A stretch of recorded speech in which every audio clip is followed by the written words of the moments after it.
Back in the early 70s, instructors like Lynn Vardman and Imbert Orchard taught me the skills that helped me get my first job in television at CKVU and go on to become Vancouver's first full-time female camerawoman. And then move on to Toronto, where I became a journalist at places like CBC's The Journal and helped create the documentary series The Passionate Eye, which I'm very proud of. Communication gives you that platform to express yourself, and I never really allowed myself to. So allowing myself to finally make that stride was huge because it made me who I am today. For some reason, the communications department admitted me, a high school dropout, as a mature student in 1979, which led to me getting my dream career directing film, which worked out okay. I really have to thank communications professors Barry Truax, Roland Lorimer, Dallas Smythe, and really the whole school. You changed my life. I just want to give a huge shout out to the communications department at SFU for helping to spark my current career as an artist educator.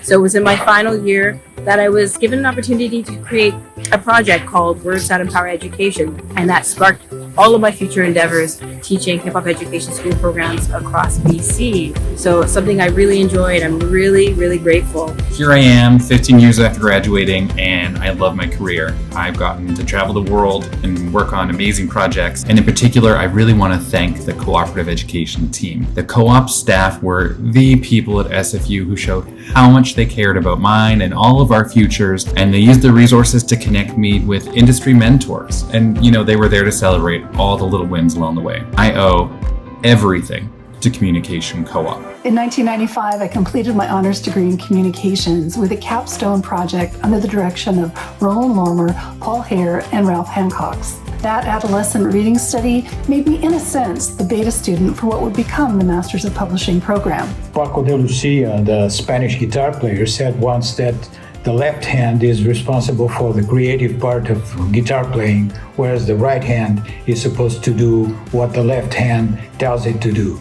I arrived at SFU with a broken right hand and had to wear a cast during the first semester of my stay, and relying on my left hand was wonderful to cope with all the challenges that I was facing at that time, and I fully enjoyed it. I studied the School of Communication back in the mid-1990s. I continued working with the school for my entire career until last year, and I found that the school staff and faculty were the most dedicated and professional and truly cared about their students throughout my entire career at SFU. I'm an assistant professor at the Alumni School of Public Health in the University of Toronto, and I was an undergraduate student in the School of Communications in the late 80s. It was a time of incredible uncertainty for some of us as we were fighting the AIDS epidemic.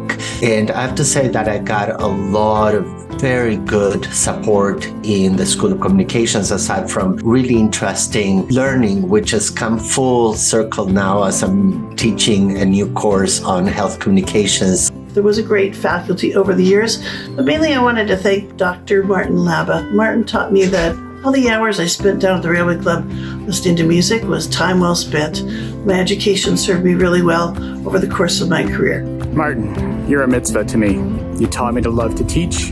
You taught me that for communication as critique to be a thing, human rights matter, democracy matters. You changed my life. And you kind of changed my name. So, a special toast to SFU's Communications Department. Happy 50th anniversary, SFU Communication. Congratulations, School Communication, and happy 50th. Happy 50th, everyone. Thank you for teaching me all those practical skills. Thank you. Thank you. Thanks. Thank you so much.